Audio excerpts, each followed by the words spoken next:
بسم اللہ الرحمن الرحیم. السلام علیکم ورحمۃ اللہ وبرکاتہ. تھوڑا سا اپنا تعارف کروا دوں تاکہ آپ کمفرٹیبل ہو جائیں. مجھے الحمدللہ اللہ تعالیٰ نے پاکستان کے 4 سے 5 بڑے اداروں میں کام کرنے کا موقع دیا اور میں ہر ادارے میں ایز اے جی ایم میں نے سرو کیا ہے. جیسے اسٹائل شوز آپ نے نام سنا ہے، اسی طرح کے اور اداروں میں. تو ایک کمپنی کا جو جی ایم ہوتا ہے آپ کو پتہ ہے کہ اس کے نیچے بہت سارے مینیجرز، پھر ان مینیجرز کے نیچے اسٹاف ہوتا ہے. تو اسٹاف کے ساتھ ہمیشہ ڈیلنگ میری رہی. اور جیسے حامد صاحب نے بات کی نا کہ آپ کا ایک پرسنالٹی ہوتی ہے، کریکٹر ہوتا ہے، تو وہ ہم لوگ اس کو آبزرو کر رہے ہوتے ہیں. اچھے اداروں میں باقاعدہ فائل مینٹین ہوتی ہے ہر امپلائی کی. ایک سیکرٹ فائل ہوتی ہے جس کا امپلائیز کو آئیڈیا نہیں ہوتا. یہ آرمی کے اندر بھی ہوتا ہے. اور آپ نے کوئی اچھا کام کیا تو ڈاکومنٹ لگ جاتا ہے، آپ نے کوئی نیگیٹو ایکٹ کیا اس میں ڈاکومنٹ لگ جاتا ہے. اور یہی فائل آپ کی ایئرلی جو پروموشن ہے یا انکریمنٹس ہیں یا بینیفٹس ہیں اس کو ڈیسائیڈ کر رہی ہوتی ہے. اگر سادہ لفظوں میں بتاؤں نا، ایک چھوٹا سا نامہ اعمال بن رہا ہوتا ہے. جو سینئر مینیجرز ہیں یا جی ایم ہیں، ڈائریکٹرز ہیں، سی اوز ہیں، انہوں نے ڈیسیژنز لینے ہوتے ہیں. تو اچھے اداروں میں اس چیز کا وہ خیال رکھتے ہیں کہ یار کسی کے ساتھ زیادتی نہ ہو جائے، کہ ایک آدمی بہت جان مار رہا ہے، بہت محنت کر رہا ہے، ہمیں پتہ ہی نہ چلے، پتہ لگے 4 سال اس کی ترقی نہیں ہوئی، اس کو کوئی بینیفٹ ہی نہیں مل رہا. اور ایک آدمی ہے وہ سب کے ساتھ ڈاج کر رہا ہے اور یعنی ادارے کو بھی پھول بنا رہا ہے اور مینیجرز کی بھی آنکھوں میں دھول جھونک رہا ہے. تو یہ ایک فائل بن رہی ہوتی ہے. خیر اینی وے، میں جہاں پر بھی گیا میں نے ہمیشہ اپنے جو ٹیم تھی ان سے یہ بات کی. میں نے کہا دیکھو یار، آپ میرے ساتھ کیسے چلیں گے، اس کے 2 طریقے ہیں. ایک طریقہ ہے کہ میں آپ کے ساتھ نا بھائیوں کی طرح چلوں. We are just like a family. ٹھیک ہے، رینک میں سینئر ہوں، آپ رینک میں جونیئر ہیں، لیکن میں نے اس چیز کو کبھی بھی بیچ میں آنے نہیں دیا. میں نے کہا میں بھائیوں کی طرح چلوں گا، آپ کے پرسنل ایشوز بھی سنوں گا، آپ کے پرابلمز بھی سنوں گا، ان کو سولو کرنے کی کوشش بھی کروں گا. اور دوسرا طریقہ ہے کہ پھر میں باس کی طرح ایکٹ کروں. ٹھیک ہے نا، وہ جیسے گرلنگ ہوتی ہے، گرائنڈنگ ہوتی ہے، رگڑا لگتا ہے. میں نے کہا پھر میں وہ والا کام کروں. تو ظاہر سی بات ہے میرے اس جملے پر ہر بندے کا ایک ہی جواب ہوتا ہے، جی وہ بھائیوں والا ٹھیک ہے. وہ سٹائل ٹھیک ہے، ہمیں وہی ایکسیپٹ ہے.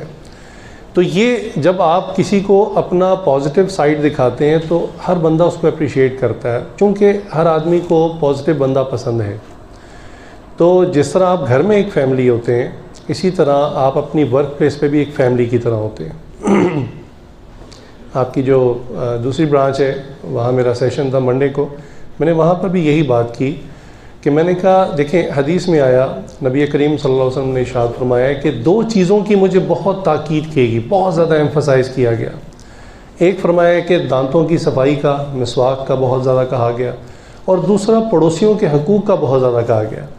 اور فرماتے ہیں کہ مجھے شک ہونے لگا کہ ایسا نہ ہو کہ ان کو وراثت میں حصہ مل جائے. یعنی ایک بندہ فوت ہوتا ہے تو بیسیکلی اس کی جو وراثت ہے، جاگیر، جائیداد، گاڑیاں، پلاٹس جو بھی ہیں وہ ریلیٹیوز میں. لیکن وہ کہنے لگے مجھے یہ ڈر لگ گیا کہ ایسا نہ ہو کہ اتنے زیادہ حقوق بتائے جا رہے ہیں کہ کہیں ان کو نیبرز کو بھی جو ہے وراثت میں حصہ نہ مل جائے. تو میں نے اس ٹرم کو تھوڑا سا ایکسپینڈ کیا تھا کہ اس کو تھوڑا سا ایلیبریٹ کرتے ہیں کہ پڑوسی ہوتا کیا ہے. عام کانسیپٹ وہی ہے کہ آپ کے گھر کی دیوار کے ساتھ والا آپ کا پڑوسی ہے. میں نے کہا یہ تو بہت نیرو قسم کی ایک عام سی ڈیفینیشن ہے. آپ کے پڑوسی تو بہت ایک ویسٹ یہ ڈیفینیشن ہے، اس کو انڈرسٹینڈ کرنا چاہیے. میں نے کہا سب سے پہلے جو آپ کے روم کے ساتھ والے روم میں رہتا ہے نا، وہ آپ کا پڑوسی ہے. وہ آپ کی مدر ہو سکتی ہیں، آپ کے فادر ہو سکتے ہیں، ٹھیک ہے، آپ کے بھائی ہو سکتے ہیں، آپ کی سسٹرز ہو سکتی ہیں. سب سے پہلے ان کے حقوق ہیں. دوسرا میں نے کہا جو آپ کی ورک پلیس ہوتی ہے نا، یہاں بھی جو لوگ آپ کے ساتھ، آپ کے کولیگز کام کر رہے ہیں، یہ بھی آپ کے پڑوسی ہیں. دیکھیں ہر بندہ گھر سے بہرحال 4 پیسے کمانے نکلتا ہے، تو آپ لوگ اکٹھے ہوئے ہیں اپنی ارننگ کے لیے، اپنے فائنینسز کو سپورٹ کرنے کے لیے. اور یہاں پر آپ کچھ دیر کے لیے آتے ہیں، اکٹھے ہوتے ہیں اور پھر اپنے گھروں کو چلے جاتے ہیں. تو آپ یہاں پر جتنی دیر ہیں آپ پڑوسی ہیں. تو اپنے پڑوسیوں کا خیال رکھیں اس حدیث کے مطابق کہ ان کے اتنے حقوق کا حکم دیا گیا کہ مجھے شبہ ہونے لگ پڑا کہ ان کو وراثت میں حصہ نہ مل جائے، تو یہ آپ کے جو ساتھ بیٹھے ہوئے آپ کے پڑوسی ہیں، یہ آپ کے ٹیم میٹس ہیں، یہ آپ کی فیملی ہے. اور ایک حدیث ہے کہ تم سب کے سب نگہبان، اور تم سے سب سے تمہاری رعیت کے بارے میں پوچھا جائے گا، یعنی تم سے تمہارے سب آرڈینیٹس کے بارے میں پوچھا جائے گا. تو یہ ایک پھر چین بنتی ہے کہ نیچے کے جو امپلائیز ہیں ان کے اوپر ایک اسسٹنٹ مینیجر، پھر اس کے اوپر ایک سینئر مینیجر، پھر ایک برانچ مینیجر کے اوپر پھر ایک زونل مینیجر یا کنٹری مینیجر، پھر اس کے اوپر جو ہے وہ جی ایم آتا ہے، یا اس کے بعد پھر ڈائریکٹرز ہیں، سی اوز. یہ ایک پورا نیٹ ورک ہے. تو ہر بندہ ایک دوسرے کا خیال کرے. تو we are like a family, یہ بات سمجھنی چاہیے اور ایک دوسرے کا خیال رکھنا چاہیے. اتنی سی بات اگر آپ نے انڈرسٹینڈ کر لی نا، تو پہلے سٹیپ پہ پازیٹیوٹی آپ کے اندر آ گئی کہ یار میں نے اپنے نیچے والوں کا اور ساتھ والوں کا خیال کرنا ہے. یہ خیال کرنا بڑا ضروری ہے. اچھا، اس پہ میں آپ کو ایک واقعہ سناتا ہوں. ہمارے ایک ٹیچر ہیں، اسپریچول گائیڈ بھی ہیں، خود انجینئر بھی ہیں. انہوں نے اپنا ایک واقعہ سنایا. کہہ لیں کہ میں چھوٹا تھا، اسکول گوئنگ بچہ تھا. تو اب چھٹیاں ہوئی گرمیوں کی، تو میرے ایک دوست نے مجھے کہا، جو کلاس فیلو تھا، کہ یار تم نے کبھی گاؤں دیکھا ہے؟ تو کہتے میں نے کہا میں نے تو گاؤں نہیں دیکھا. انہوں نے کہا چلو اس چھٹیوں میں نا میرے ساتھ چلو، میں تمہیں اپنا گاؤں دکھاتا ہوں. تو کہنے لگے میں نے گھر سے اجازت لی اور میں اس کے گاؤں دیکھنے کے لیے چلا گیا. تو کہنے لگے اس نے مجھے نا کھیت دکھائے. میں نے زندگی میں فرسٹ ٹائم نا، چھوٹا بچہ تھا، کہنے میں نے پہلی مرتبہ کھیت دیکھے کہ اچھا گندم یہاں اگتی ہے، کپاس یہاں اگتی ہے. لائک پہلی مرتبہ میں نے فیلڈز میں مجھے جانا ہوا.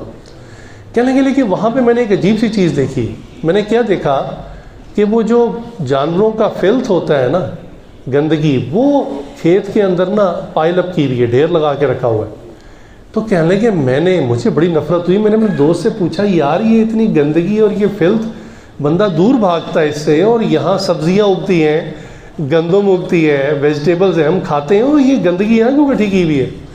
تو اس بچے نے بھی کہا کہ چلو یہ انکل کام کر رہے ہیں یہاں، فارمر ہیں، ان سے پوچھ لیتے ہیں کہ یہ گند یہاں کیوں اکٹھا کیا ہوا ہے. تو کہنے لگے جب وہ ان سے بات کی، جو کسان کام کر رہا تھا، کہ انکل آپ نے یہ سبزیوں کے ساتھ اور یہ اتنا اچھا کھیت ہے، یہ گندگی کیوں اکٹھی کی ہوئی ہے؟ تو اس نے ایک بات کہی. اس نے کہا بیٹا آپ بچے ہیں، آپ تو شاید اس کو گندگی یا فلتھ کی شکل میں دیکھتے ہیں، ہم کسان لوگ ہیں، ہم اس کو ایز اے فرٹیلائزر دیکھتے ہیں. یہ جو چیز جس کو آپ گندگی کہہ رہے ہیں نا، ہم اس کو مٹی میں ملاتے ہیں، تو جس مٹی میں اس کو ملا دیتے ہیں نا، یہ اس کو فرٹائل کر دیتی ہے، اس کو کارآمد بنا دیتی ہے. وہ کہنے لگے میں اس وقت چھوٹا تھا، بچپن کی بات میں نے سنی ہوئی تھی. جب میں بڑا ہوا تو میں نے اس بات کو اس اینگل سے دیکھنا شروع کیا، سوچنا شروع کیا کہ یار اگر ایک چیز جس کو ہم گندگی کہتے ہیں، نجاست کہتے ہیں، فلتھ کہتے ہیں، اگر وہ مٹی میں ملا دی جائے تو وہ مٹی کو نفع دے دیتی ہے. ہم انسان اشرف المخلوقات ہو کر اگر اپنے ساتھ والے کو نفع نہیں دیتے تو ہم اس فلتھ سے بھی گئے گزرے. تو اس لیے ہمیں اپنے ساتھ والے کو نفع دینا ہے اپنی ذات سے، ایٹ لیسٹ یہ کہ ہم کسی کو نقصان نہ دیں. تو یہ جیسے حامد صاحب بات کر رہے تھے کہ آپ کا جو ایک برانڈ ہے، اس برانڈ کے کچھ ایتھیکل پوائنٹس اگر فیمس ہو جائیں پورے شہر میں. مثال دیتا ہوں، بعض اوقات کوئی کسٹمر نا اپنا والیٹ بھول جاتا ہے، اپنا سیل فون بھول جاتا ہے. تو انفارچونیٹلی کہنا چاہیے، افسوس کے ساتھ کہنا چاہیے، پاکستان میں کہیں بھی ایسا ہو تو لیس دین اے منٹ وہ چیز غائب ہو جاتی ہے اور وہ دوبارہ پھر ملتی نہیں ہے.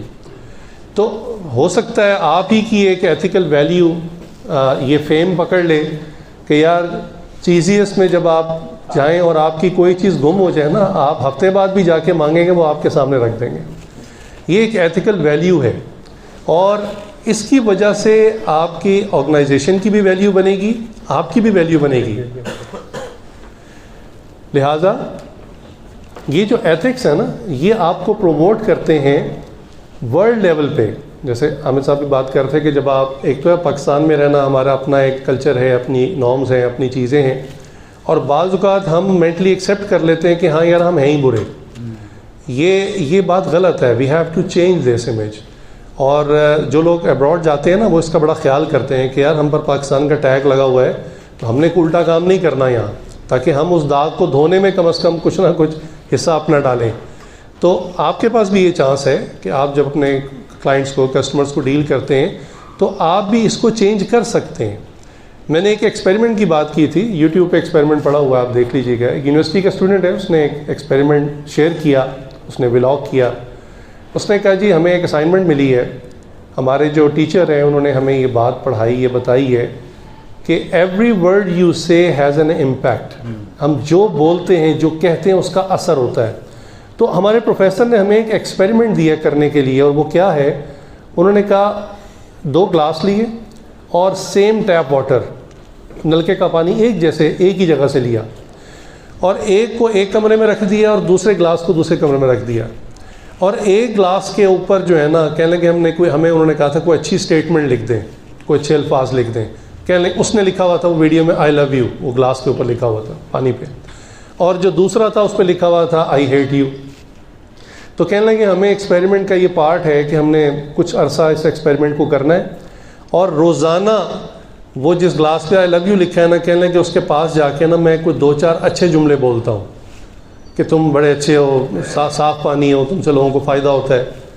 اور جو وہ دوسرا گلاس ہے نا آئی ہیٹ یو, اس پہ جا کر میں الٹے سیدھے کمنٹس کرتا ہوں, تھوڑا سا ابیوزو لینگویج یوز کرتا ہوں. تو کہنے لگے میں آج آپ کو نا اس کا رزلٹ دکھاتا ہوں.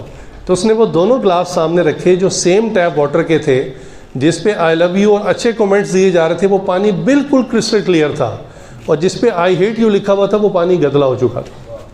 تو یہ سی ہم جو کچھ بولتے ہیں نا اس کے اثرات ہوتے ہیں. خیر یہ بعد میں میرے نالج میں آیا کہ پاکستان میں بھی ایک ٹیچر ہیں, ان کے ساتھ فارمر بھی ہیں, تو انہوں نے اپنی فصلوں پہ بھی ایکسپیریمنٹ کیا, اور انہوں نے بھی اسی طرح 2 کھیت تھے ان میں, اور پھر ان کی جو ییلڈ تھی, جو ان کی پیداوار تھی, انہوں نے کہا ان میں بہت زیادہ ڈفرینس تھا کہ ایک جس کو میں اچھے الفاظ بولتا تھا تو وہ اس کی ییلڈ بہت اچھی ہوئی.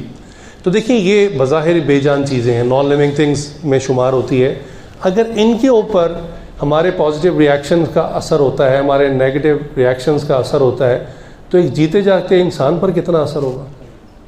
تو ہمیں ہمیشہ پازیٹیو رہنا ہے, پازیٹیو تھنک کرنا ہے, اور پازیٹیو تھنک کرنے میں آپ کی جیب سے کچھ بھی نہیں لگے گا.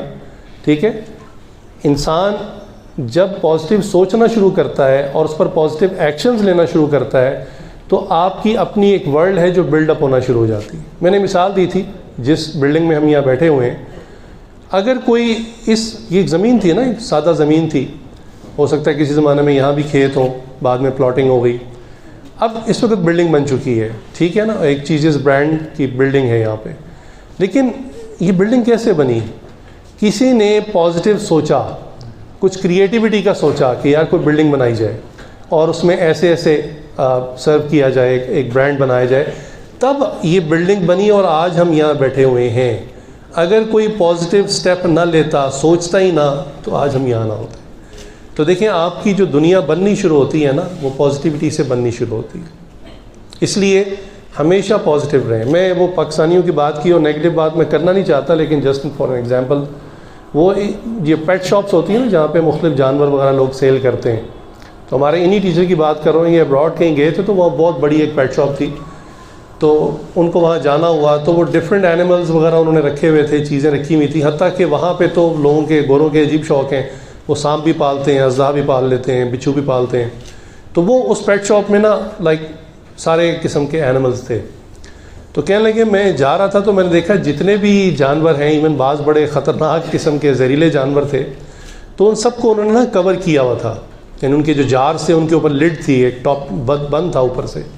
کہنے لگے میں گزرا ایک کے آگے سے, تو اس میں کریبز تھے, کیکڑے تھے کافی سارے, اس کے اوپر کوئی ٹاپ لڈ نہیں تھا, کچھ بھی نہیں تھا کور. تو کہنے لگے میں نے کہا یار یہ اتنے خطرناک ہیں یہ کیکڑے, دیکھنے میں اتنے ڈراؤنی لگ رہے ہیں, تو ان کو آپ نے کور کیوں نہیں کیا؟ اگر یہ نکل کے بھاگ جائیں. تو وہ شاپ اونر تھا, اس نے کہا جی یہ بھاگ نہیں سکتے, آپ تھوڑی دیر کھڑا ہو کے خود تجربہ کر لیں. تو کہنے لگے میں کھڑا ہو کے دیکھنے لگ پڑا. تو کیا ہوا کہ واقعی تھوڑی دیر میں ایک کریب نے جب ذرا اوپر چڑھنے کی کوشش کی نا, تو دوسرے نے اس کی ٹکبر ٹانگ کھینچ لی نیچے. تو کہنے لگے مجھے پاکستان یاد آ گیا کہ ہمارے یہاں بعض اوقات اکٹھا گرو کرنے کے بجائے ہم کوشش کرتے ہیں کہ یار یہ اوپر کیوں جا رہا ہے, یہ اتنا بھاگ بھاگ کے کام کیوں کر رہا ہے, اپنی جے ڈی کیوں پرفارم کر رہا ہے, ٹائم پہ کیوں آتا ہے, ٹائم پہ کیوں جاتا ہے. اس کی ایسی شکایت کریں کہ اس کو کمپنی سے نکال دیا جائے. مطلب بعض ادارے ایسے بھی ہوتے ہیں نا کہ وہ سارے کرپٹ ہوتے ہیں, ایک ایماندار آ جائے نا تو کہتے ہیں یا تو ہمارے ساتھ مل جاؤ یا ٹرانسفر کے لیے تیار ہو جاؤ, ہم تمہیں ایسے گاؤں میں اٹھا کے پھینکیں گے کہ پھر تمہیں جو ہے نا پتہ چل جائے گا. تو یہ نیگیٹو رویہ یا یہ نیگیٹو تھنکنگ یا اس کی آؤٹ کم یہ نہیں ہونی چاہیے. اس کی وجہ سے ہم گرو نہیں کرتے. دیکھیں ٹیم ورک کسے کہتے ہیں؟ کیا ممکن ہے کہ آپ اکیلے فٹ بال کے گراؤنڈ میں جائیں اور آگے 11 کھلاڑی ہوں اور آپ اکیلے ان سے فائٹ کر رہے ہوں؟ جیت جائیں گے کبھی؟ آپ منہ دیکھتے رہ جائیں گے اور وہ لوگ آرام سے گول پہ گول کریں گے. تو ٹیم ورک کہتے ہی اس کو ہیں کہ جہاں اکیلا بندہ کام نہیں کرتا، ٹیم مل کر کام کرتی ہے. ہاکی ہے، فٹ بال ہے، اس طرح کی جتنی سپورٹس ہیں. تو ایک آرگنائزیشن بھی تبھی گرو کرتی ہے جب اس میں سب مل کے ایز اے ٹیم کام کرتے ہیں. اچھا، سپورٹس کے اندر جب بھی کوئی ٹیم میچ ہار جاتی ہے تو دیکھنے والے کیا کہتے ہیں؟ ان میں ٹیم کوآرڈینیشن نہیں تھی. یہی کہتے ہیں نا، اسی لیے لوز کر گئے. تو اسی کو آپ اپنے اوپر اپلائی کریں کہ اگر آپ سمجھتے ہیں آپ لوز کر رہے ہیں تو کیا مطلب ہے؟ You have a lack of team coordination. تو کوآرڈینیشن کو بڑھائیں. کوشش کریں کہ ہر بندے کے لیے ون ون سچویشن ہو. دیکھیں اپنے لیے ون کرنا ہر بندہ جانتا ہے. کوشش کریں کہ ساتھ والے کو بھی ہاتھ سے اٹھائیں، جو گر رہا ہے اس کو سنبھالیں، اس کو بھی ساتھ لے کر چلیں. اس طرح سے نیشنز بلڈ ہوتے ہیں. میں نے یہ بات بھی بتائی کہ بہت سارے ایسے ملک ہیں جو ہمارے ساتھ آزاد ہوئے اور کئی ہمارے بعد آزاد ہوئے.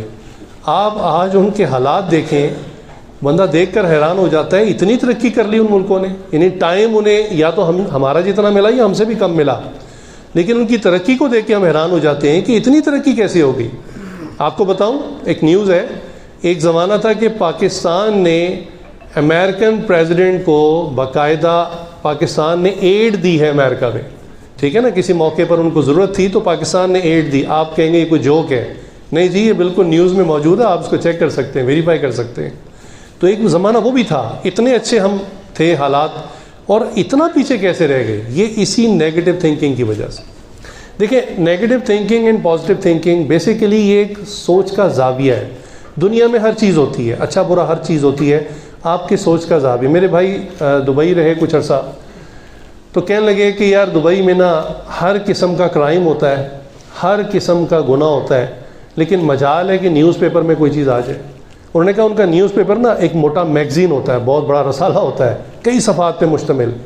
لیکن جب آپ رسالہ کھولتے ہیں تو اس میں جناب آج شیخ نے فلاں کمپنی کا افتتاح کر دیا، آج فلاں ملٹی نیشنل کمپنی نے اپنا آفس کھول دیا. کہنے لگے اتنی اچھی نیوز ہوتی ہیں کہ جب دنیا میں وہ جاتی ہیں تو ہر کمپنی چاہتی ہے میرا ہیڈ آفس بھی دبئی میں ہو. اس کی وجہ سے وہ یہاں تک پہنچے ہیں. حالانکہ کہتے تھے آن اسٹریٹ لیول ہم دیکھتے تھے کہ سارے الٹے کام ہوتے ہیں وہاں بھی. ٹھیک ہے، تو پازیٹیوٹی کا یہ فائدہ ہوتا ہے. تو دیکھیں یہ ایک زاویہ، ایک اینگل ہے. وہ میں نے مثال دی تھی کہ بارش ہوئی نا، تو ایک بندے نے کھڑکی سے باہر دیکھا، اس نے کہا کیا بارش ہو گئی، سب جگہ کیچڑ اور گند ہو گیا. یہ ایک اینگل ہے، ایک ایسپیکٹ ہے دیکھنے کا. ایک دوسرے بندے نے دیکھا، اس نے کہا نہیں یار، وہ دیکھو سارے درخت دھل گئے، ساری بلڈنگز دھل گئی ہیں، تو ساری سڑکیں صاف ہو گئی ہیں، سب کچھ دھل گیا ہے. بارش ہوئی تھی اور دونوں کام ہوئے تھے، لیکن دیکھنے والے نے، ایک نے کیچڑ اور گند دیکھا اور ایک نے دیکھا ہر چیز فریش ہو گئی ہے، ہر چیز دھل کے نکھر گئی ہے. تو یہ دیکھنے کا اینگل ہوتا ہے. وہ کسی بندے نے پھول پکڑا نا، اس کو کانٹا چبھا، اس نے کہا کیا مصیبت ہے، جہاں بھی پھول ہوتے ہیں وہاں کانٹے ہوتے ہیں. تو دوسرے نے کہا کہ دیکھو جہاں کانٹے ہوتے ہیں وہاں پھول بھی ہوتے ہیں. یہ ایسپیکٹ ہوتا ہے. آپ کے سامنے اگر میں ابھی پانی کا گلاس آدھا آپ کو دکھاؤں تو آپ میں سے بعض یہ سوچیں گے کہ بھی آدھا گلاس خالی ہے، لیکن بعض سوچیں گے چلو بھی آدھا بھرا بھی تو ہوا ہے. تو یہ وے آف تھنکنگ ہے. اور اس کو چینج کرنے میں نا آپ کا کچھ بھی نہیں لگتا اور کوئی ٹائم بھی نہیں لگتا. یعنی پیسے تو ویسے نہیں لگتے اور ٹائم بھی نہیں لگتا. بلڈنگ بننے میں ٹائم لگتا ہے، دیوار بننے میں ٹائم لگتا ہے. سوچ کو بدلنے میں لیس دین اے سیکنڈ آپ کی زندگی بدل سکتی ہے. اگر آپ سوچیں کہ یار آج سے میں نے کسی کا برا نہیں چاہنا. دیکھیں ہم چونکہ نبی کریم صلی اللہ علیہ وسلم کے ماننے والے، میں آپ کو ان کی بات بتاؤں گا. انہوں نے دین اسلام کی دعوت بعد میں پیش کی ہے. پہلے کیا چیز پیش کی ہے؟ ان کی ایمانداری، ان کی انٹیگریٹی.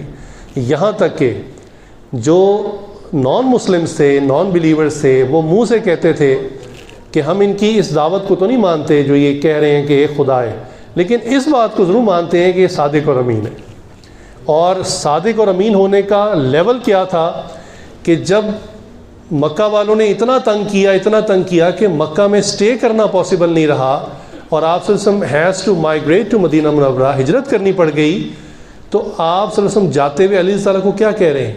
علی بیٹا آپ میرے بستر میں لیٹ جائیں اور صبح یہ لوگوں کی امانتیں ہیں، یہ کسی نے گولڈ رکھوایا ہوا ہے، کسی نے کوئی چیز رکھوائی، یہ بیٹا سب کو دے کے نا پھر آپ بھی وہاں پہ آرام سے آ جانا۔ اس رات بھی جس رات نبی صلی اللہ علیہ وسلم کو وہ قتل کرنے کا نعوذ باللہ پلان کر رہے تھے، اس رات بھی نبی صلی اللہ علیہ وسلم کے پاس ان کی امانتیں پڑی ہوئی تھی۔ بندے کی پرسنالٹی ایسی ہونی چاہیے، یہ ہمارے لیے لیسن ہے۔ ایک اور میں آپ کو لیسن دوں گا کہ پازیٹیو رہنا اور پازیٹیو تھنکنگ سے کتنے بڑے بڑے فساد ختم ہو جاتے ہیں۔ اچھا یہ بات ہے، جب نبی کریم صلی اللہ علیہ وسلم نے ابھی نبوت کا اعلان نہیں کیا تھا، نبوت ملی نہیں تھی لیکن مکہ والوں میں رہتے تھے، تو بیت اللہ کو ریکنسٹرکٹ کرنا پڑ گیا، چونکہ ماضی میں ڈفرینٹ ٹائمز میں اس کی کنسٹرکشن کرنی پڑی۔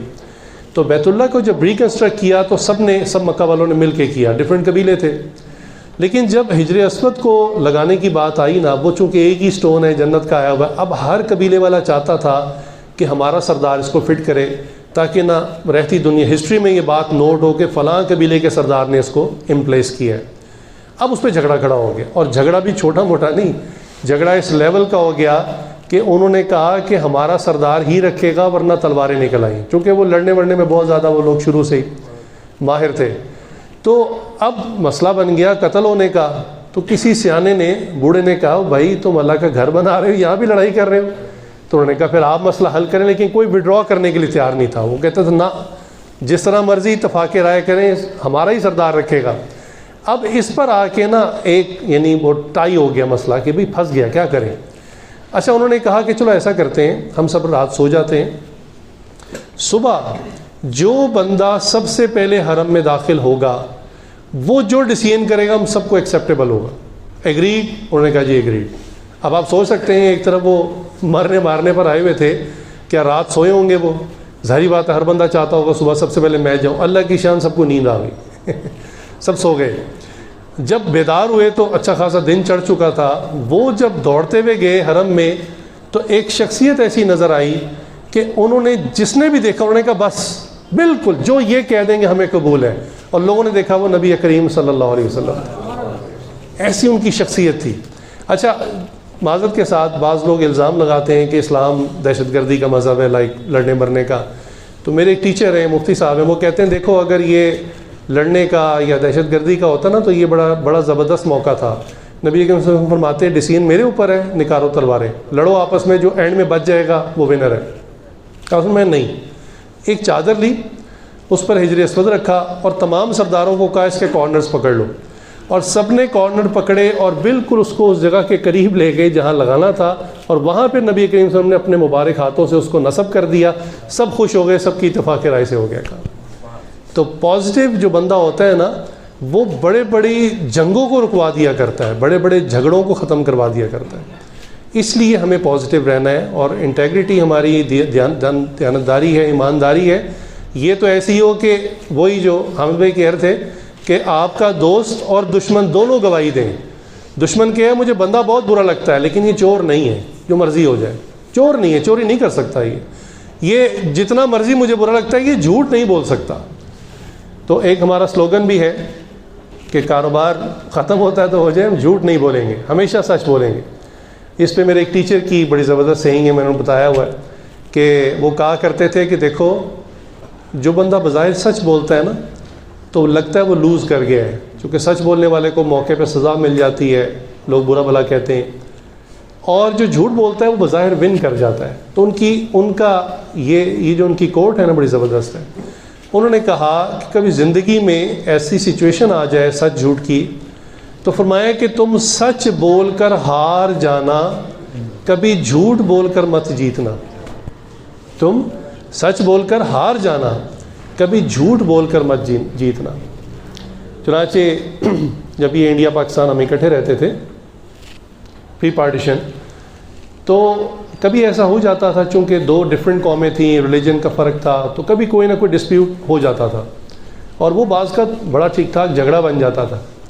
تو ایک پلاٹ تھا ایک علاقے میں، اس پہ ہندو نے کہا کہ یہ میرا پلاٹ ہے، مسلمان نے کہا میرا ہے۔ پرانی بات ہے، اس زمانے میں اس طرح رجسٹریاں پکے ڈاکومنٹ نہیں ہوتے تھے، لوگ گواہیوں پہ چلتے تھے کہ جی ہاں اس کے دادا کا تھا، اس کے نانا کا تھا، ایسے چلتا تھا۔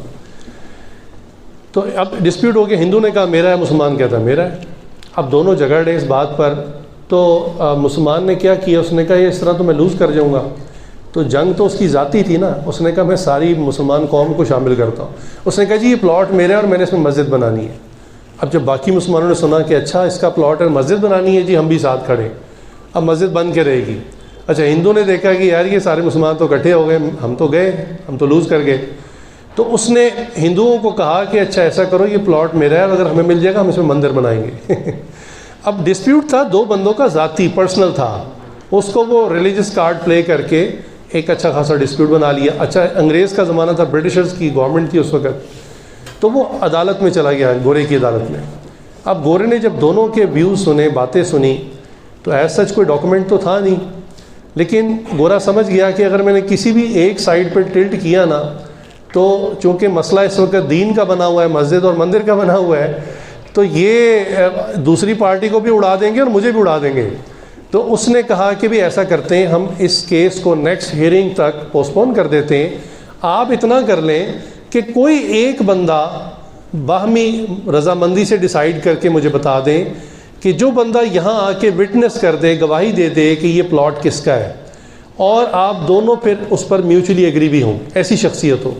اب جب پوچھا ایسی شخصیت کون ہے، تو اس زمانے میں ایک بزرگ تھے حضرت عبداللہ رحمۃ اللہ علیہ.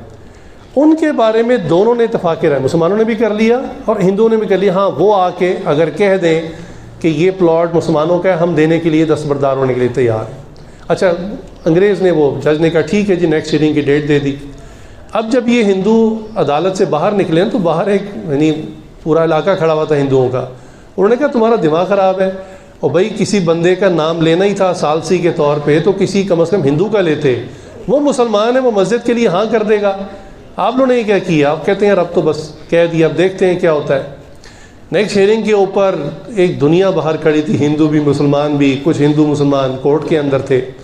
تو ان بزرگوں کو بلایا گیا اور پوچھا کہ جی آپ کو زحمت اس لیے دی ہے، آپ اس علاقے کے پرانے رہنے والے ہیں، آپ وٹنس کریں. ہمیں چونکہ نہ ہندو صحیح بات بتا رہے ہیں نہ مسلمان صحیح بات بتا رہے ہیں، آپ بتائیں یہ پلاٹ کس کا ہے. انہوں نے کہا جی یہ پلاٹ ہندوؤں کا ہے. انہوں نے کہا وہ کہتے ہیں ہم یہ پلاٹ ہمارا، اس پہ ہم مندر بنائیں گے. انہوں نے کہا جب پلاٹ ان کا ہے وہ مندر بنائیں، گھر بنائیں، پلازا بنائیں، ان کی مرضی، جو مرضی کریں. تو انگریز نے وہ اپنے رجسٹر پہ، فائل پہ جو فائنل ورڈز ہوتے ہیں نا، وہ کیا لکھے، سننے سے تعلق رکھتے ہیں. اس نے لکھا کہ آج کی اس عدالت میں، اس کیس میں مسلمان کیس ہار گئے لیکن اسلام جیت گیا. آج کی عدالت میں مسلمان کیس ہار گئے، اسلام جیت گیا. اچھا اس پر ہندوؤں نے بھی اناؤنسمنٹ کی کہ آپ نے اپنا فیصلہ دے دیا، ہم بھی اپنا فیصلہ دیتے ہیں. اتنا اچھا دین ہے کہ انہوں نے سچ بولنے میں اپنے مسلمانوں کا بھی خیال نہیں کیا. اتنا سچا دین ہے، لہٰذا ہم کلمہ پڑھ کے مسلمان ہوتے ہیں، ہم اپنے ہاتھوں سے مسجد بنائیں گے. چنانچہ یہ مسجد انڈیا کے اندر ہے، اور ہمارے ایک ٹیچر وہاں گئے بھی تھے، تو انہوں نے کہا اس کے پیچھے یہ واقعہ ہے. تو خیر بات یہ چل رہی تھی کہ آپ کبھی بھی کسی معاملے میں اپنے بھائی کو کبھی بھی غلط طریقے سے سپورٹ نہ کریں. ہمارے ایک مزاج ہے، دو بھائی گاڑی میں جا رہے ہیں نا، اور آگے چھوٹی موٹی ٹکر ہو گئی ہے، تو اب جو بھائی ساتھ بیٹھا ہے، ایک تو ڈرائیو کر رہے ہیں، جو ساتھ بیٹھا ہے نا، اس کو پتہ ہے کہ میرے بھائی کی غلطی 100% مسٹیک اس کی ہے، لیکن پھر بھی وہ اتر کے اپنے بھائی کو ڈیفینڈ کرے گا اور دوسرے کو کہے گا تم غلط ہو. حالانکہ یہ بات غلط ہے. یہ آپ کی ایتھیکل ویلیوز، جیسے نا انسان کا ضمیر ہوتا ہے، رات نیند نہیں آتی لوگوں کو. کئی ایسے لوگ ہیں جنہوں نے قتل تک کر دیے اور اس کے بعد ان کو پکڑا بھی نہیں گیا، پولیس میں وہ نہیں آ سکے، کوئی ثبوت نہیں تھا. وہ کچھ عرصے بعد خود ہی تھانے چلے گئے. انہوں نے کہا راتوں کو نیند نہیں آتی، اس سے اچھا ہم پھانسی لگ جائیں. کہ ہمارا ضمیر ہمیں اتنا جھنجھوڑتا ہے کہ ہم راتوں کو سو نہیں سکتے، لہٰذا اس سے اچھا ہم مر جائیں، لیکن ہم اس جھوٹ کے ساتھ زندہ نہیں رہ سکتے. تو لوگوں کے اتنے یعنی اسٹرانگ ایتھکس ہوتے ہیں، اتنے اسٹرانگ ان کی پرسنالٹی ہوتی ہے کہ وہ کہتے ہیں کہ جھوٹ ہمیں ہضم نہیں ہو سکتا. لہٰذا ہمیشہ پازیٹیو رہنا چاہیے. ہمارے لاہور کی ایک بہت عظیم شخصیت ہے حضرت علی حجویری رحمۃ اللہ علیہ، جو مشہور ہیں داتا صاحب کے نام سے. ہر بندہ لاہور کے، پاکستان والے سارے جانتے ہیں. اچھا ان کی زندگی کا ایک واقعہ ہے. یہ ایک مرتبہ نا دریا راوی کراس کر رہے تھے کسی کام سے. اس زمانے میں دریا راوی بہت بھرا ہوتا تھا، کشتی چلتی تھی. تو یہ کشتی میں بیٹھے ہوئے تھے، تو کشتی میں ہندو بھی تھے، مسلمان بھی تھے، بڑے بھی تھے، چھوٹے بھی، سب بیٹھے ہوئے تھے. گرمیوں کے دن تھے، جون جولائی کے. تو انہوں نے نا حلق کروایا ہوا تھا، ٹینٹ کروائی ہوئی تھی. اب گرمیوں کا موسم تھا، یہ کشتی میں ایک طرف بیٹھے ہوئے تھے اور ٹوپی سر سے اتاری بھی تھی اور ان کے سر پہ بال نہیں تھے، گنج تھی. تو بچے آپ کو پتہ ہے شرارتی ہوتے ہیں. تو ایک بچہ اٹھا اور جا کر نا اس نے ان کی ٹینٹ پہ نا ایسے ہاتھ پھیرا شرارت سے. تو اس نے تو یہ حرکت کی، بچہ تھا، لیکن باقی لوگوں نے نا ذرا کہکا لگایا، ہنسے. اچھا ان کے ہنسنے سے باقی بچوں کو بھی شے ملی. دوسرا اٹھا، اس نے بھی جا کے ہاتھ پھیرا ٹینٹ پہ، پھر لوگ ہنسے. حتیٰ کہ نا آہستہ آہستہ نا بچوں کو اپریسیشن ملی تو بچوں نے تماشا پکڑ لیا. اب ایک بچہ اٹھتا، جا کے سر پہ ہاتھ لگاتا، سب لوگ ہنستے. حتیٰ کہ ایک بچہ اور شرارتی تھا، اس نے ہاتھ بھی لگایا اور ایک چپت بھی لگا دی. اب پھر لوگ کہہ کے لگا کے ہنس رہے ہیں. اب یہ اتنے بڑے اللہ کے ولی تھے کہ یہ کشتی میں ہیں اور یہ آنکھیں بند کر کے نا اللہ کے ساتھ لاؤ لگا کے بیٹھے ہوئے. ان کو کوئی پتہ نہیں کہ لوگ کیا کر رہے ہیں، مطلب پتہ تو تھا لیکن وہ بادر نہیں کرتے. تو وہ لوگ بار بار یہ کر رہے ہیں، بچوں کو منع بھی نہیں کر رہا، حالانکہ بڑے بھی بیٹھے ہوئے ہیں، مائیں بھی بیٹھی ہوئی ہیں. حتیٰ کہ جب اتنی بدتمیزی شروع ہوئی اللہ کے ولی کے ساتھ تو اللہ تعالیٰ نے ان کے دل میں ایک بات ڈالی.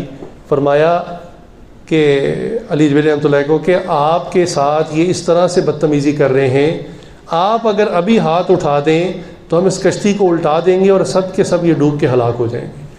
علی جبیلی رحمۃ اللہ کے بارے میں آتا ہے جیسے انہوں نے ان کے دل میں یہ الفاظ اللہ کی طرف سے انہوں نے آنکھیں کھولی اور ہاتھ اٹھا دیے اور کہا کہ یا اللہ میں دعا کرتا ہوں کہ اگر آپ نے کشتی الٹنی ہی ہے تو ان کے دل کی کشتی کو الٹ دیں. چنانچہ کتابوں میں لکھا ہے کہ کشتی میں اس وقت جتنے لوگ سوار تھے سب کلمہ پڑھ کے مسلمان ہو گئے، اللہ کے ولی بن کے بنے. تو دیکھیں پازیٹیو تھنکنگ ہمیشہ ہمارے جو بڑے ہیں، جو بزرگ ہیں جن سے ہم نے دین سیکھا، جنہوں نے دین ہمارے خطے میں پھیلایا، انہوں نے ہمیشہ ہمیں پازیٹیو رہنے کا. اور ایمانداری تو ایسی ہے ہماری. میں ایک لاسٹ بات کر کے بس سیشن کو کلوز کرتا ہوں. ایک وقت تھا کہ ہمارے بادشاہ تو کیا، ہمارے عمراء کیا، غربا کیا، ہر آدمی بہت ہائی لیول کا دیندار تھا اور ایماندار تھا، آنیسٹی اس کے اندر بہت تھی. حتیٰ کہ مسلمانوں کے جو فقیر تھے نا، مانگنے والے، یہ بھی بہت دیانتدار تھے. چنانچہ ایک عجیب واقعہ کتابوں میں لکھا ہوا ہے کہ ایک انگریز جس کا تعلق مطلب آرکیٹیکچر سے تھا، تو یہ مختلف آرکیٹیکچرل سائٹس کو جا کے دیکھا کرتا تھا. تو یہ انڈیا کے اندر ایک ہے جامع مسجد دلی، یہ مغلوں کی بنائی ہوئی ہے، جیسے ہمارے یہاں مغلوں کی کنسٹرکشنز ہیں، واقعی بڑی یونیک ہیں، بڑی ڈیفرنٹ ہے. تو یہ دیکھنے کے لیے گیا. اچھا اس کی نا کافی سٹیئرز ہیں، کافی سیڑھیاں، اس کا پوڈیم کافی ہائی ہے.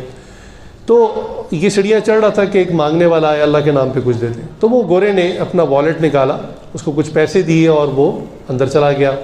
اچھا اس نے جا کے وہ مسجد دیکھی، اس کو بڑا اچھا لگا کہ کنسٹرکشن کے لحاظ سے اس میں کافی پوائنٹس تھے اس کے.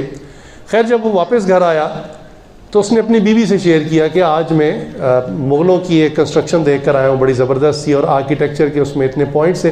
اچھا بیوی بھی آرکیٹیکٹ تھی. اس نے کہا آپ مجھے بھی لے جاتے، چلو نیکسٹ سنڈے چھٹی ہے، ہم کٹھے چلے جائیں گے. اب نیکسٹ سنڈے سے پہلے وہ گورے نے یہ فیل کیا کہ اس کا والیٹ کہیں مس پلیس ہو گیا. اب اس کو پریشانی ہوئی کہ کچھ پیسے بھی تھے، ڈاکومنٹ بھی ہوتے ہیں، اہم کارڈز بھی ہوتے ہیں. تو اس نے کہا پتہ نہیں کہاں چلا گیا. بعد اس نے گھر میں تلاش کیا، اس کو نہیں ملا. خیر نیکسٹ سنڈے جب وہ بیوی کے ساتھ آیا اور وہ لوگ پھر سیڑھیاں چڑھ رہے تھے تو وہی فقیر نا دوڑتا ہوا آیا. اس نے کہا صاحب جی ایک منٹ ٹھہریں. اس نے کہا ہاں کیا بات ہے. اس نے کہا آپ نے پچھلی بار مجھے پیسے دیے تھے اور جب آپ بٹوا جیب میں ڈال رہے تھے نا آپ کا بٹوا گر گیا تھا، یہ آپ کا بٹوا ہے. اچھا وہ انگریز بڑا حیران ہوا. اس نے پہلے نا والیٹ کو کھولا. اس نے کہا اس میں پیسے پوسے کوئی نہیں ہوں گے، باقی چیزیں واپس کر رہا ہے مجھے. تو اس نے دیکھا تو اس میں تمام کی تمام چیزیں انٹیکٹ تھیں، پیسے پورے تھے، کارڈز، ہر چیز پوری تھی.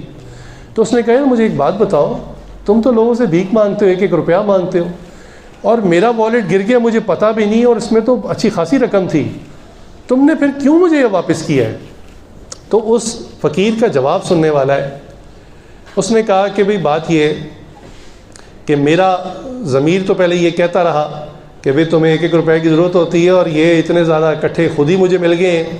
لیکن مجھے ایک خیال آیا کہ ایسا نہ ہو کہ کل قیامت کے دن نبی کریم صلی اللہ علیہ وسلم کے سامنے جب میرا کیس جائے گا کہ اس بندے نے جو ہے وہ فلاں بندے کا والیٹ اٹھا لیا، تو کہنے لگے کہ اس شرمندگی کی وجہ سے کہ نبی کریم صلی اللہ علیہ وسلم کے سامنے مجھے شرمندگی اٹھانی پڑے گی، میں نے ارادہ کر لیا تھا کہ جب آپ مجھے دوبارہ نظر آئیں گے میں آپ کا والیٹ آپ کو واپس کروں گا.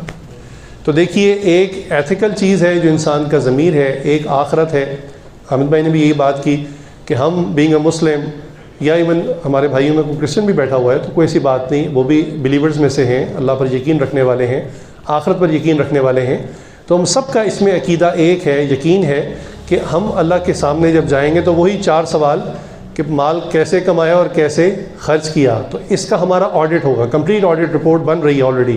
جیسے میں نے کہا نا، اچھی آرگنائزیشن بناتی ہیں، ہمیں سمجھانے کے لیے کہہ دیا آپ کے رائٹ اور لیفٹ پہ 2 فرشتے بیٹھے ہیں، ایک جو ہے وہ گڈ ڈیڈز لکھ رہا ہے اور ایک آپ کی بیڈ ڈیڈز لکھ رہا ہے، آپ کے برے اعمال کو لکھ رہا ہے، اور قیامت کے دن یہ ہمیں دکھا دیا جائے گا. اور یہ اللہ کے لیے بہت آسان ہے. میرے ایک ٹیچر ہیں، وہ امریکہ بہت آتے جاتے تھے کسی زمانے میں. وہ کہنے لگے وہاں ایک بڑی پوش سوسائٹی تھی، ان کا قبرستان بھی ویسا ہی تھا.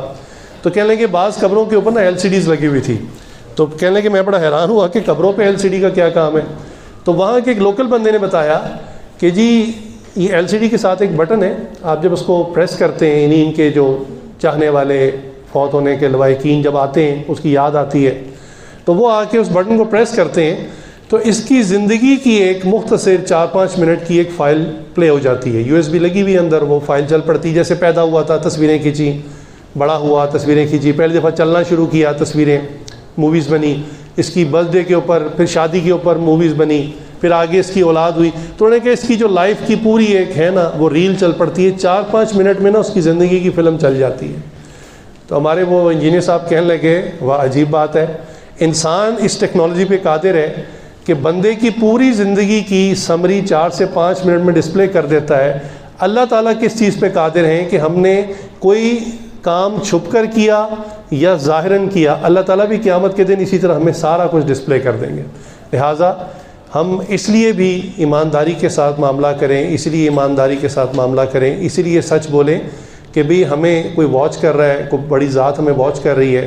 ہمارا آڈٹ ہوگا، ہر چیز کو سکین کیا جا رہا ہے، ریکارڈ کیا جا رہا ہے، اور قیامت کے دن ہمارے لیے ہمارے سامنے نامہ مال کے طور پہ پیش کیا جائے گا. اس لیے بھی ہمیں پازیٹیو بھی رہنا ہے، پازیٹیو ایکشنز کرنے ہیں، اور دیانتداری ایمانداری کے ساتھ کام کرنا ہے. آپ کا بہت شکریہ، آپ نے بہت تحمل سے تسلی سے بات کو سنا. اب اس پازیٹیو چینج لانے میں میرا نہیں خیال ہم میں سے کسی کو کوئی تذبذب ہونا چاہیے، اور ود ان اے سیکنڈ، چونکہ صرف سوچ بدلنی ہے، کچھ بھی نہیں کرنا. تو صرف سوچ کے بدلنے سے آپ آج سے ابھی سے آپ کے پازیٹیو ایکشنز سٹارٹ ہو سکتے ہیں. اللہ تعالیٰ سے دعا اللہ تعالیٰ ہم سب کو مثبت سوچ اور مثبت عمل کرنے کی توفیق عطا فرمائے. وآخر دعوانا الحمدللہ رب العالمین. Thank you so much engineer صاحب. تو لاسٹ بات جو انجینئر صاحب نے روکی کہ ہم نے صرف کیا بدلنی ہے؟ سوچ. تو جو سوچ بدلنی میں آپ کے کتنے پیسے لگیں گے، کتنی محنت لگے گی، آپ کا کیا کچھ چلا جائے گا اس سوچ کو بدلنے میں؟ کچھ بھی نہیں. تو ہمارا میسج یہ ہے کہ اپنی سوچ کو فوراً کیا کرنا ہے، ہم نے بدلنا ہے. اور دوسری بات جو انجینئر صاحب نے کی تھی انٹیگریٹی، ایمانداری. تو ایمانداری جو ہے نا وہ عام لوگوں کی خاصیت نہیں ہوتی، وہ خاص لوگوں کی خاصیت ہوتی ہے، وہ خاص لوگوں کی صفت ہوتی ہے. تو جتنے واقعات سنائے ہیں اس میں خاص لوگ ہمیں پتہ چلے. ہم چاہتے ہیں کہ ہمارے لوگ خاص لوگ بنیں، کیونکہ ایماندار بندہ جو ہے نا عام بندہ نہیں ہو سکتا. اس کے ساتھ ہی میں ریکویسٹ کروں گا ہیڈ آف HR سے کہ وہ آئیں اور شیئر کریں کہ اس سیشن کا پرپز کیا تھا اور ایتھیکل پرو کو ہم نے کس پرپز کے لیے آن بورڈ کیا تھی. Thank you so much engineer صاحب، بڑا اچھا لگا. عامر صاحب تھینک یو سو مچ، آپ نے بھی تھوڑی سی بریفنگ دی ہے. بیسیکلی ان سیشن کا مقصد یہ ہے کہ ہم لوگ جو راہ راست سے بگڑ گئے ہوئے ہیں، اچھا مہینہ بھی ہے، ہم لوگ اپنی سوچ کو، اپنے ایکشنز کو، اپنے اعمال کو صرف اپنی ذاتی زندگی میں نہیں، اپنی جو جاب آپ لوگ کر رہے ہیں اس میں بھی اچھا کریں. تو مجھے اپنی ٹیم سے، اپنے امپلائی سے یہ پورا یقین ہے کہ آپ لوگ ایمانداری اور انٹیگریٹی کے ساتھ آج سے تہیہ کریں گے کہ ہم نے ہر سوچ کے اندر وہ چیز، ہر ایکشن کے اندر وہ چیز لے کے لائیں گے کہ نہیں؟ انشاءاللہ لائیں گے کہ نہیں؟ انشاءاللہ. Very good. تو ایک دعا کر لیں ہم اینڈ میں. تھینک یو سو مچ. جزاک اللہ. جی دعا کر لیں. اللہم صلی علی سیدنا محمد وعلی آل سیدنا محمد وبارک وسلم. ربنا ظلمنا انفسنا وان لم تغفر لنا وترحمنا لنکونن من الخاسرین. اے اللہ ہم آپ کے عاجز مسکین بندے اور بندیاں ہیں، ہمارے گناہوں کو معاف فرما. یا اللہ عیبوں کی پردہ پوشی فرما.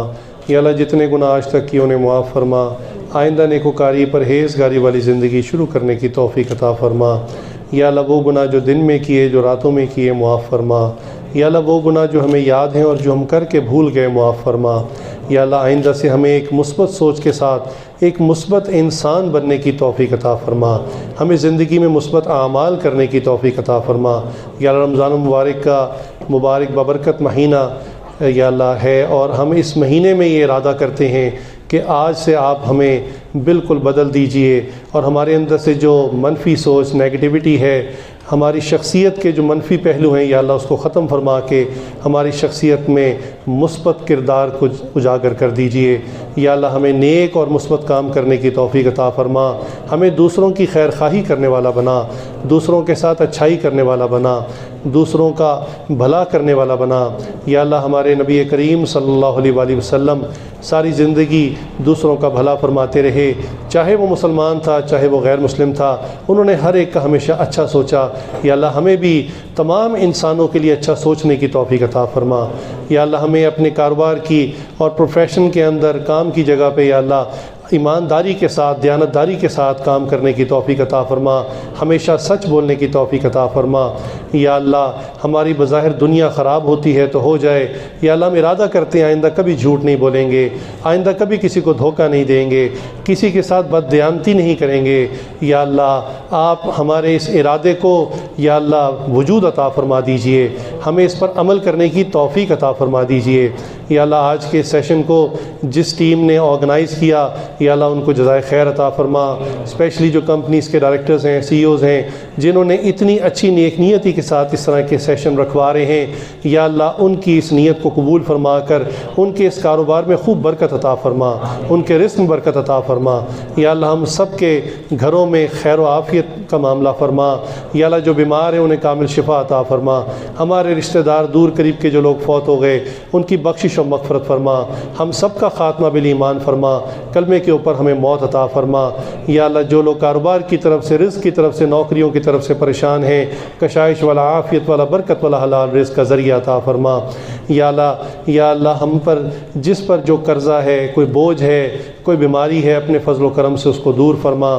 یا اللہ اس وقت حاضرین میں جس کے دل میں جو نیک تمنا ہے، محض اپنے فضل و کرم سے سب کے دلوں کی نیک مرادوں کو پورا فرما۔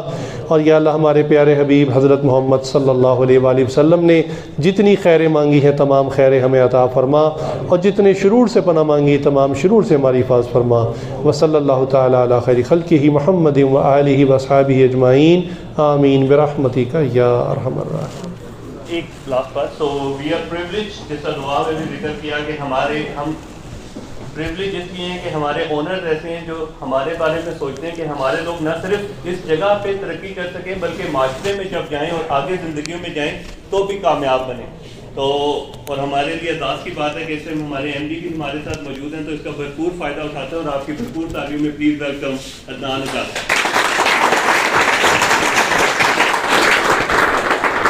السلام علیکم جی۔